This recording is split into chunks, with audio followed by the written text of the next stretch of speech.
Cuando el profeta Jeremías bajó a la casa del alfarero, Jeremías 18, del 1 al 6, Dios le mostró un alfarero trabajando el barro. Y de pronto el barro se estropeó.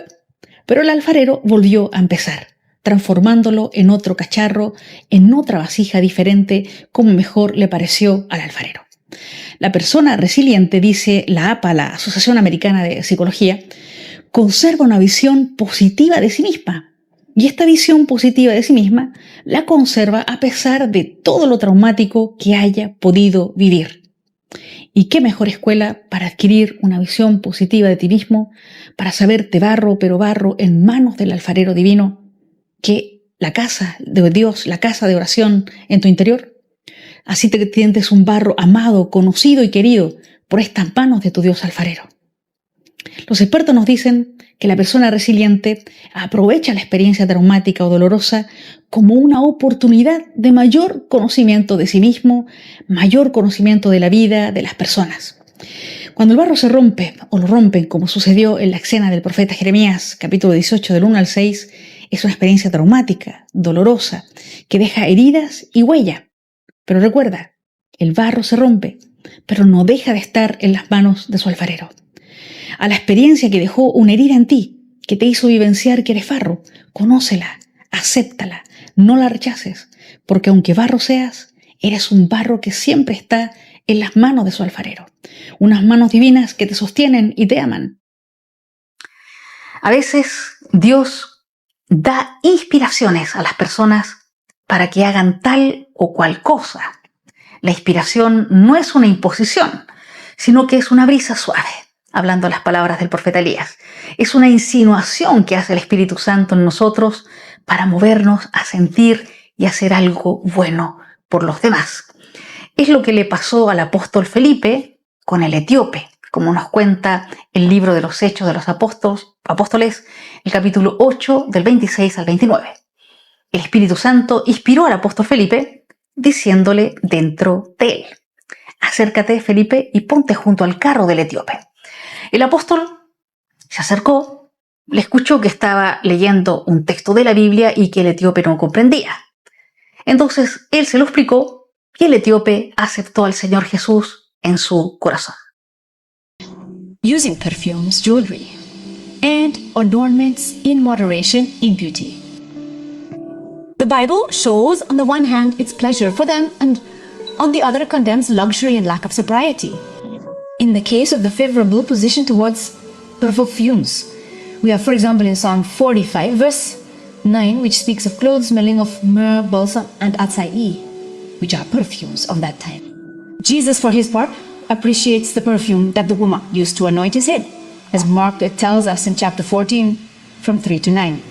Jesus valued this gesture with his perfume so much that he gave a blessing over her, saying to her and to us, "Very truly, I tell you, wherever the gospel is preached throughout the world, what she has done for me will also be told in memory of her."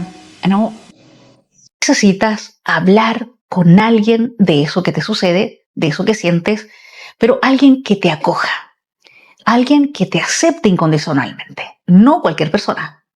Necesitas comunicar y expresar lo que te pasa a una persona de mucha confianza, que te tenga mucho cariño, mucha aceptación incondicional y sepa escucharte de verdad sin juzgarte.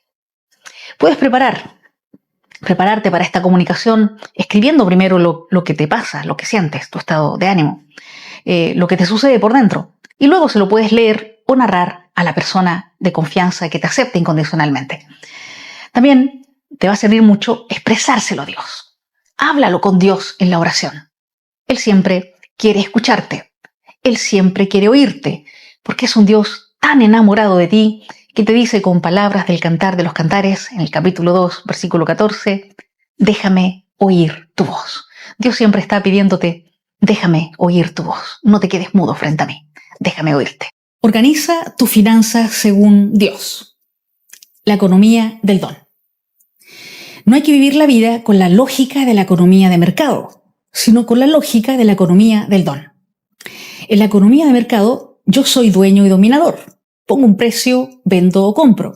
En la economía del don, a diferencia, Dios es el dueño de todo y nosotros hemos recibido todo lo que somos y tenemos como un don, como un regalo. Así nos lo recuerda San Pablo en la primera carta a los Corintios, capítulo 4, versículo 7. Nos dice San Pablo, ¿qué tienes que no hayas recibido? Y si todo lo hemos recibido de Dios, nosotros solo somos sus administradores. Así también nos lo dice él en la primera Corintios 4, versículo 1. Jesús se fija en qué clase de administradores somos. Él distingue muy bien el buen y el mal administrador. Así nos lo hace saber en el Evangelio de San Lucas, capítulo 12, del 42 al 48. Pero lo curioso es que no solo Jesús se fija en si somos buenos administradores con los bienes espirituales que Él nos ha encargado, sino también con los bienes materiales y el dinero. Así nos lo pregunta Él mismo en el Evangelio de San Lucas, capítulo 16, versículo 11. Nos dice Jesús, si pues no fuisteis fieles en el dinero injusto, ¿quién os confiará los bienes verdaderos? Entonces, si somos buenos administradores, también del dinero, esto nos capacitará para que Cristo, nuestro Señor, nos confíe más los dones verdaderos, los dones espirituales, y nuestra relación con Él sea más fuerte. Te invito hoy a hacer un sencillo ejercicio. Redacta hoy mismo una escritura de propiedad y cede todos tus bienes a Jesús. Es decir, pone en la escritura todos tus bienes a nombre de Jesús. Entrega en esa escritura todos tus bienes, todo lo que eres y todo lo que posees y pónselo a nombre de Dios. Después, léela y contémplala. Verás cómo cambia tu perspectiva de poseedor a ser un mero administrador, que es nuestra verdadera posesión en la vida. La codicia y la avaricia. Codicia significa un deseo voraz, un deseo hambriento e insaciable de riquezas y dinero. La avaricia es el mismo deseo voraz, hambriento, sin freno de dinero y riquezas, pero con el fin de acumularlas y tenerlas allí para ti solo. El problema no es el dinero. El dinero es neutro, no es bueno ni malo. El problema es el deseo codicioso, avaricioso que podamos tener con el dinero y las riquezas. Un deseo codicioso, avaricioso, que se olvide de Dios, que se olvide del bien de los demás y del bien común. Así que, como dice el libro del Eclesiástico, capítulo 18, versículo 30, refrena tus apetitos. O como dice la carta a los Hebreos, capítulo 15, versículo 5, conténtate con lo que tienes y necesitas. No ames el dinero, sino que solo úsalo, adminístralo según Dios y al servicio del bien. Porque ya Jesús nos advirtió que no podemos tener o amar a dos patrones, Dios o el dinero al mismo tiempo. Nos dice esto en el Evangelio de San Mateo, capítulo 6, versículo 24. Porque en estos dos patrones siempre uno predominará sobre el otro. Así que hay que amar solo a Dios y al dinero solo administrarlo. No hay que amar el dinero, sino solo usarlo bien. Cuando era más joven, y fui a hacer un curso sobre Santa Teresa aquí en en Segovia, en España, y me quedé alucinada de la cantidad de dinero y propiedades que administraba la santa. Mucho dinero para su época. Y qué buena administradora era la santa, en favor de que sus conventos de monjas fueran autosuficientes y libres económicamente de toda deuda o de toda dávida de la gente más acomodada de su época. También estudiando a San Juan Bosco, vi la cantidad de donativos que recibía en tierras, dineros y cómo él los administraba en beneficio de sus jóvenes. El Vaticano tiene un banco. Las iglesias mueven gran cantidad de dinero. No te asustes. Dios les pedirá cuentas y nos pedirá a todos cuenta de cómo administramos. Por otra parte, nosotros debemos estar libres del deseo codicioso o avaro del dinero, al igual que San Pablo, debemos estar entrenados a todo, es decir, a estar satisfechos o hambrientos, a la abundancia o a la escasez, a la riqueza o a la pobreza, porque todo lo podemos en Cristo que nos fortalece, como dice la carta a los Filipenses, capítulo 4, del 11 al 13. Dar y prestar. Jesús y los 12 apóstoles tenían sus finanzas, recibían la financiación económica, escucha bien, de muchas mujeres, como nos dice el Evangelio de San Lucas, capítulo 8, del 1 al 3. Nos dice San Lucas. Con él iban los 12 y María Magdalena, Juana, Susana y muchas otras que de sus bienes personales contribuían al sostenimiento de ellos. Así que gracias a la ayuda económica de esas mujeres, Jesús, sus discípulos y discípulas podían moverse itinerantemente de ciudad en ciudad y predicar el Evangelio. San Pablo, en la segunda carta a los Corintios, capítulo 9, versículo 7, nos dice: cada uno debe dar según lo que haya decidido en su corazón, no de mala gana ni por obligación, porque Dios ama al que da con alegría. Como ves, en el Nuevo Testamento no se nos pide el diezmo o el 10% como hacía el Antiguo Testamento, sino que el Nuevo Testamento deja la decisión personal de cada uno la cantidad a dar. Así que en tu presupuesto personal y familiar, aparta de buen grado qué darás a miembros de tu familia que están pasando necesidad, qué darás a los pobres, qué darás a tu iglesia, qué darás a tus misioneros, porque Dios ama al que da con libertad y alegría.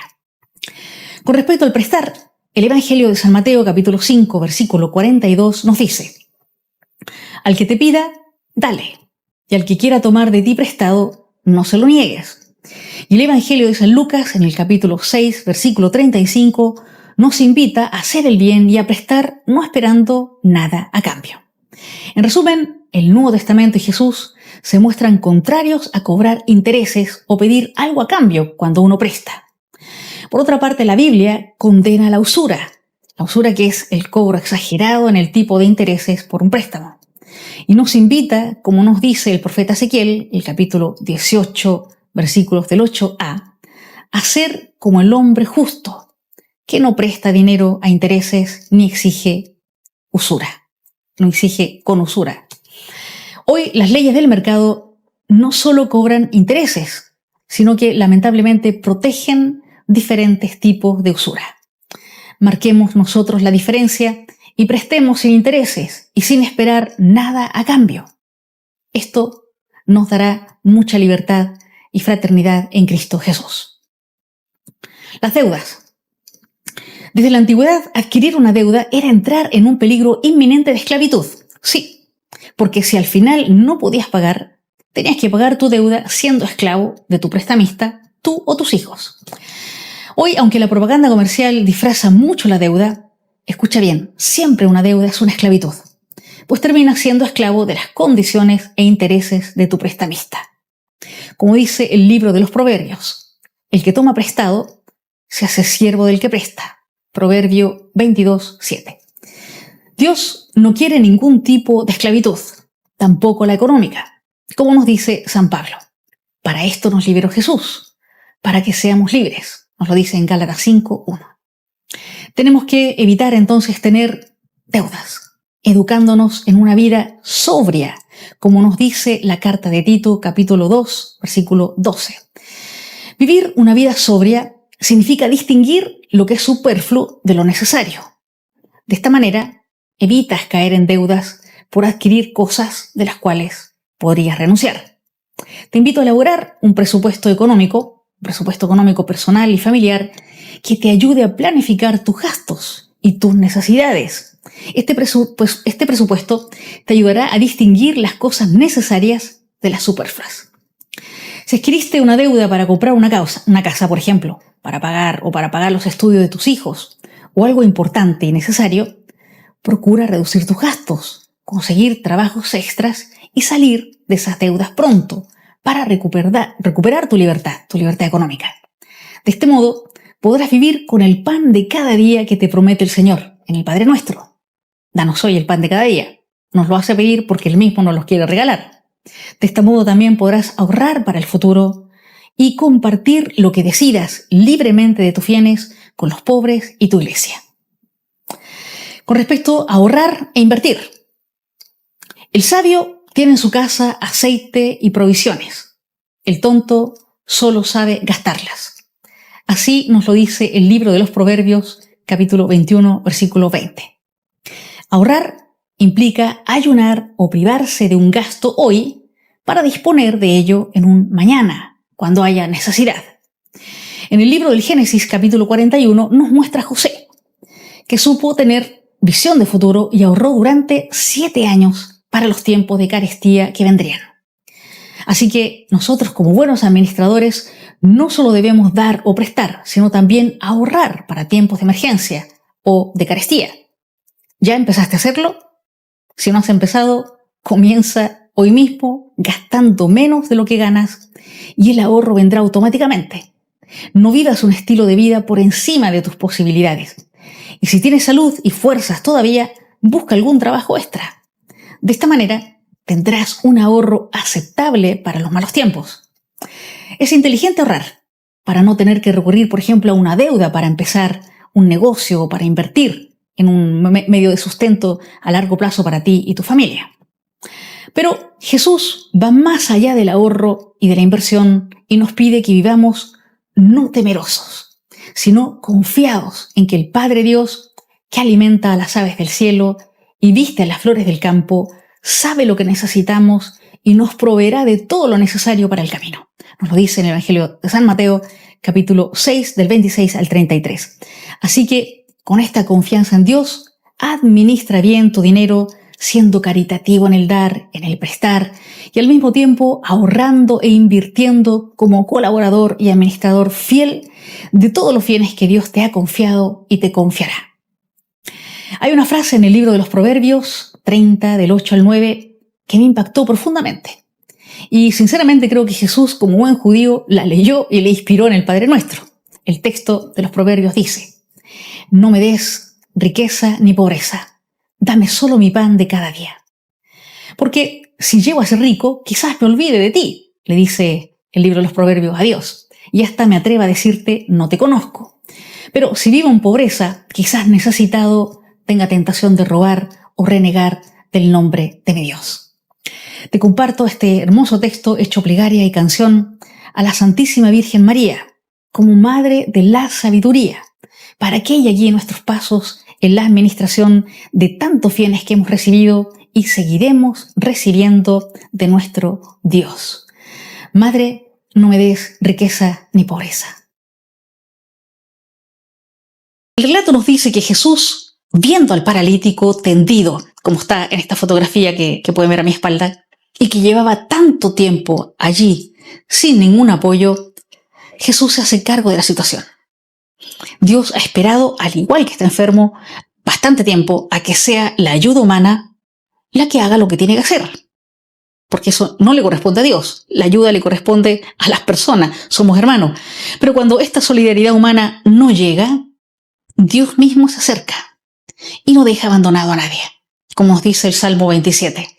Si mi madre y mi padre me abandonan, el Señor me recogerá. El Señor nunca te abandonará. Él es fiel y siempre te recogerá. Nunca estarás solo, porque Él te acompaña en el camino, sea cual sea la circunstancia. Pasarás por muchos momentos en que, al igual que el enfermo de Betesda, le dirás a Dios: Señor, no tengo a nadie que me ayude, no tengo a nadie que me acompañe, pero Él enviará a alguien y Él mismo te recogerá. 3 tips sobre la nueva masculinidad en la Biblia. Primero, superación del binomio fuerte-débil. Desde hace miles de años hemos arrastrado un dualismo y antagonismo entre lo que percibimos como fuerte o débil, atribuyendo a lo masculino la fuerza y a lo femenino la debilidad. Jesús supera este estereotipo dualista miles de veces, mostrándonos así una nueva masculinidad. Recordemos, por ejemplo, su entrada a Jerusalén en burro y no en caballo, rechazando mostrarse como un gran macho, un gran hombre fuerte y poderoso. Esto está en el Evangelio de Lucas, capítulo 19, de los versículos del 28 al 48. O su renuncia, por ejemplo, a exhibir control y poderío con legiones de ángeles que le defiendan. Esto nos lo trae el Evangelio de San Mateo, capítulo 26, versículo 53, en el momento de su pasión. Superar la dicotomía entre fuerte y débil ayuda a aceptar la propia vulnerabilidad, aprendiendo a pedir ayuda y apoyo, sin atribuir a esto la connotación de falta de virilidad o tacharlo como femenino. Jesús superó esta dicotomía y en la nueva masculinidad que Él instauró, vemos cómo vive su propia vulnerabilidad sin complejos ni vergüenzas. Él es verdadero Dios, pero también es verdadero hombre. Y Él inauguró esta nueva masculinidad que rompe este binomio de lo débil y lo fuerte. Lo vemos, por ejemplo, mostrar su vulnerabilidad pidiendo compañía a sus discípulos más queridos en la oración del huerto, cuando les pide que se queden junto a Él y velen con Él. Esto nos lo trae el Evangelio de San Mateo, capítulo 26, versículo 38. También lo vemos aceptar la ayuda del cirineo cuando no puede solo con todo el peso de la cruz. Nos lo narra también el Evangelio de San Mateo, capítulo 27, versículo 32. Esto implica dejar de ver a los otros, hombres o mujeres, como rivales con los que siempre hay que competir y poder verlos como hermanos y hermanas a quienes poder pedir apoyo, a quienes poder pedir ayuda. La nueva masculinidad que nos mostró Jesús le da permiso al hombre para tener y mostrar signos y gestos y sentimientos de debilidad y vulnerabilidad sin miedo ni vergüenzas. La nueva masculinidad en Cristo nos ayudará a entender que lo masculino es fuerte en un aspecto y débil en otro y no pasa nada, así como lo femenino es fuerte en un aspecto y débil en otros. Esto se lo debemos también a nuestro Señor. Segundo tip: superación del binomio emotividad-racionalidad. Llevamos arrastrando miles de años este binomio dualista que atribuye a la mujer lo emocional y al hombre lo racional. Ha sido tan dañino este binomio que a generaciones de hombres a lo largo de la historia les ha privado del derecho de vivir y experimentar sus propias emociones y sus propios sentimientos. Han tenido que esconderlos, negarlos, disimularlos o expresarlos, solo desde la ira o la violencia. De chiquitito escuchan: los hombres no lloran, los hombres son fuertes, los hombres... Esta ideología de la masculinidad como primacía de la racionalidad ha privado a muchos hermanos de ser personas completas, con emociones y sentimientos, porque el ser humano completo no es solo razón, es emoción y sentimientos. Jesús, por el contrario, como nuevo hombre, como hombre verdadero, como modelo de la nueva masculinidad, lleno del Espíritu Santo, se permite, por ejemplo, llorar en público por su amigo Lázaro. Esto está en el Evangelio de San Lucas, capítulo 11, del 28 al 46, rompiendo los hombres no lloran, milenario, mostrando así su emotividad. Por ejemplo, lo vemos también mostrando su entusiasmo, cuando alaba al Padre en voz alta, bendiciéndole porque ha revelado estas cosas a los pequeños. Nos lo dice el Evangelio de San Lucas, capítulo 10, versículo 21. O, por ejemplo, lo vemos abrazando a los niños. Nos lo dice el Evangelio de Marcos, capítulo 10, del 13 al 16. Permitiéndose Jesús una ternura y cercanía que para nosotros, con nuestros estereotipos arcaicos y dualistas, sería más propio esta ternura y cercanía con los niños del mundo femenino. Nuestro maestro también se da permiso de manifestar angustia, por ejemplo, en la oración del huerto, una angustia hasta el extremo, en su grito desde la cruz. No queda muy masculino en el sentido tradicional de la palabra y del estereotipo que no estuviera él en la cruz silencioso, conteniendo su dolor, haciéndose el fuerte y conteniendo su desesperación como un hombre a la antigua usanza, que no llora ni manifiesta dolor y menos grita. Pero San Marcos nos dice que Jesús, dando un fuerte grito, expiró. San Marcos, Evangelio, capítulo 15, versículo 37. Lamentablemente hemos creado a lo largo de la historia no solo sistemas políticos, sistemas económicos y sociales, sino religiones que han obedecido al pie de la letra esta masculinidad de la carne y la sangre que priva a los hombres de la riqueza de su propio mundo emocional y afectivo. Y por último, en la superación, el tercer tip, vemos la superación del binomio superior-inferior. En este binomio, la masculinidad de la carne y la sangre, o sea, la masculinidad arcaica o antigua, ha otorgado al hombre el puesto de jefe, de control y de poder. Es decir, ha otorgado al hombre el nivel superior y ha colocado a la mujer en el plano infantil, donde siempre debe estar bajo la supervisión, bajo la tutela, bajo la propiedad u obediencia de un varón. En la masculinidad de la carne y la sangre, el hombre no comparte el poder. sino que lo retiene para sí solo. Lo defiende y lo justifica con miles de argumentos, a veces filosóficos, otras veces políticos, hasta argumentos religiosos, para seguirse perpetuando él a toda costa en el poder. Jesús, que inaugura esta masculinidad en el espíritu, superando a la de la carne y la sangre, Jesús supera este binomio superior-inferior en miles de gestos a lo largo de su vida. Es hermoso ver, por ejemplo, su opción de vivir subordinado a una mujer, su madre, durante 30 años en Nazaret. Dejó el estrato superior y dejó que una mujer le ungiera la cabeza. Esto está en el Evangelio de Marcos, San Marcos capítulo 14, versículo 3. Este gesto que solo lo hacen los hombres a otros hombres, el ungir la cabeza. Los ungían para ser los reyes, como hizo el profeta Samuel con el rey Saúl, lo ungió en la cabeza. Esto nos lo narra la primera del libro de Samuel, capítulo 10, versículo 1. Jesús comparte su poder con las mujeres. No lo retiene para él solo. Jesús comparte su poder con las mujeres y no solo acepta discípulas en su grupo, a las cuales envía, cosa rara en maestros judíos, sino que las convierte en apóstoles, como hizo con María Magdalena, haciendo que sea ella la primer testigo de la resurrección y la primera en dar el anuncio.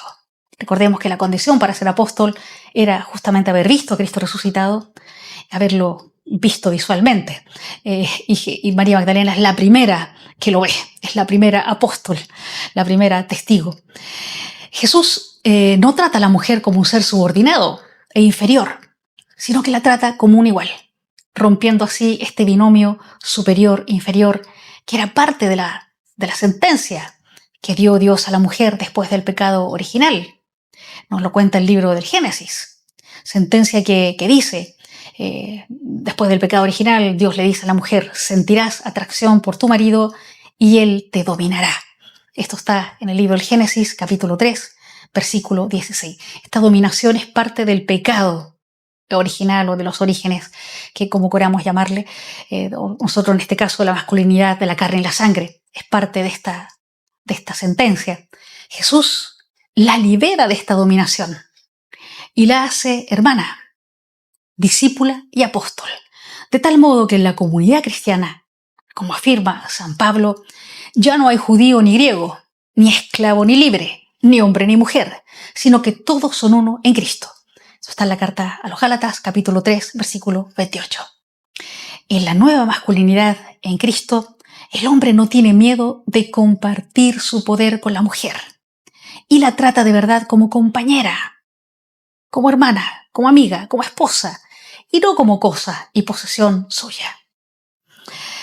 Y pensándolo bien, ¿y por qué habrían los hombres de la masculinidad de la carne y la sangre ceder el poder, el control, y escoger la nueva masculinidad en el espíritu, la nueva masculinidad en Cristo? Es tan importante que hagan esta opción por la nueva masculinidad que trae Jesús, porque solo la nueva masculinidad le permite al hombre desarrollarse de manera integral, sin tener que renunciar a su mundo emocional, a las otras partes de su yo, vistas como débiles, como femeninas, como vulnerables, como poco viriles. Porque si gana esta nueva masculinidad en Cristo, el hombre será libre, como mi amigo de la foto. Abrirá sus brazos, será libre, porque se librará de la necesidad de dominio sobre la mujer.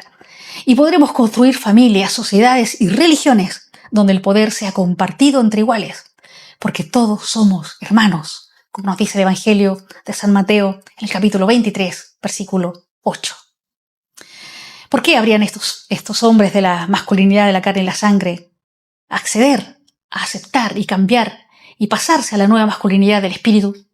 Porque la nueva masculinidad en Cristo le permite al hombre estar en el ámbito familiar, en labores domésticas, participar más activamente en la crianza de los niños, sin sentir que es menos viril.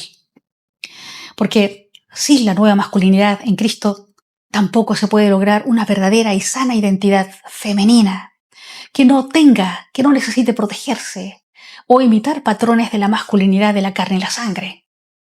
Porque también es una cuestión de justicia social, con miles de años sometiendo a las mujeres.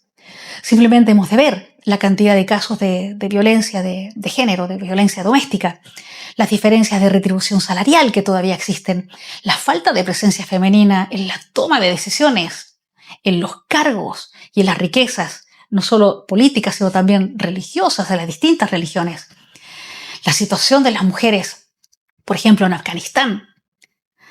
Pero sin la ayuda de hombres y mujeres dispuestos a aceptar la nueva masculinidad en Cristo, que nace del Espíritu Santo, no la de la carne y la sangre, el cambio social y eclesial será mínimo. Sin hombres y mujeres que amen a Jesús y fomenten la nueva masculinidad que Él inauguró, por más que haya movimiento feminista, que no está mal, leyes de igualdad o prioridad, que no está mal, el cambio seguirá siendo pequeño. Él, nuestro Maestro y Señor, el hombre nuevo, el hombre verdadero, el que inauguró esta masculinidad en el Espíritu, Él está a tu puerta llamando. Sigue su voz y síguele de tal modo que su nueva masculinidad transforme el mundo, transforme tu familia, te transforme a ti. Ninguno enciende una lámpara y luego la cubre con un vaso o la pone debajo de la cama, sino que busca un buen candelabro, un lugar alto, firme y sólido, donde poner la lámpara de modo que alumbre a todos los que entran en la casa y vean la luz. Dios te ha dado una luz. Eres un ser único con una luz propia.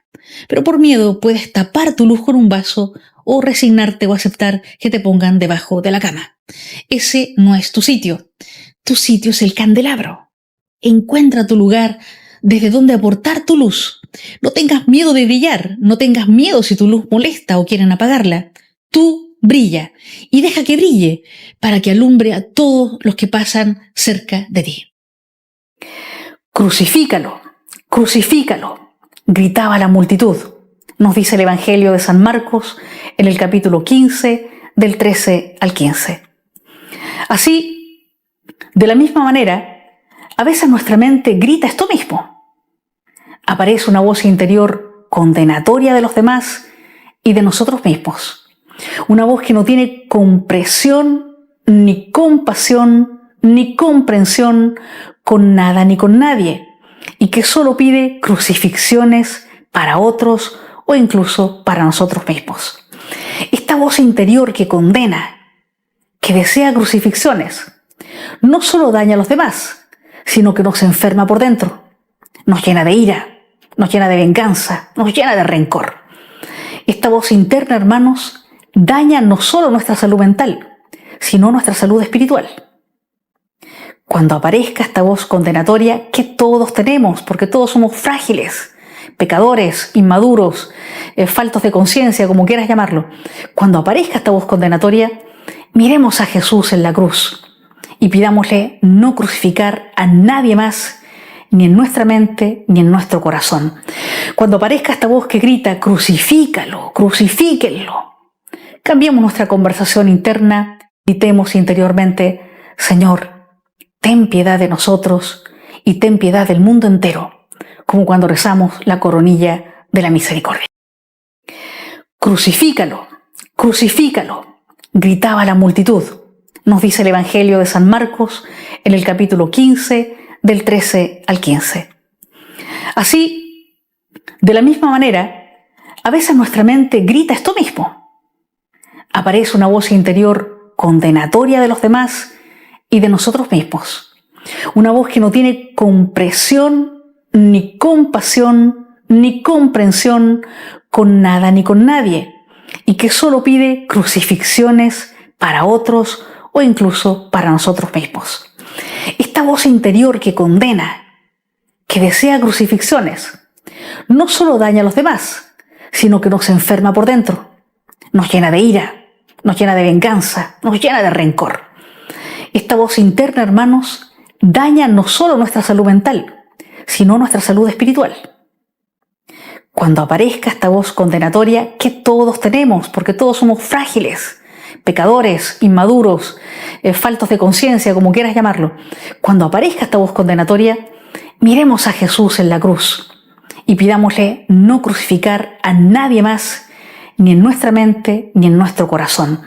Cuando aparezca esta voz que grita, crucifícalo, crucifíquenlo, cambiemos nuestra conversación interna, Gritemos interiormente: Señor, ten piedad de nosotros y ten piedad del mundo entero, como cuando rezamos la coronilla de la misericordia. La semilla crece sin que sepas cómo.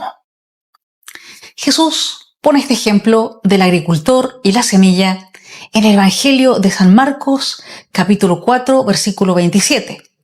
Y es para pedirte que te relajes, pues no todo depende de ti. Fíjate, la semilla, el sol, la tierra, el aire, todos también trabajan a tu favor, incluso más que tú, en hacer progresar el éxito de tu cosecha.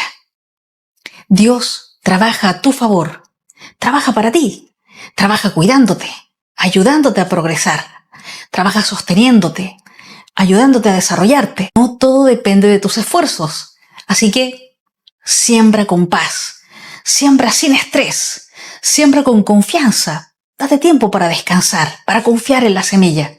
Respira, goza de lo sencillo, de la simplicidad de la vida. Dios juega en tu equipo, como dice el Papa Francisco, a quien sabemos le gusta mucho el fútbol como buen argentino. Y si Dios juega en tu equipo, a tu favor, trabaja tranquilo, no andes estresado. Muy importante revisar los castigos y premios. Como en todo grupo humano, en la familia se crea un sistema de castigos y premios para el grupo familiar en general, para los subgrupos que haya dentro del sistema o para cada miembro en particular. Así, por ejemplo, hay familias que se premian con buenas vacaciones o familias que se castigan a sí mismas no compartiendo momentos ni espacios recreativos juntos.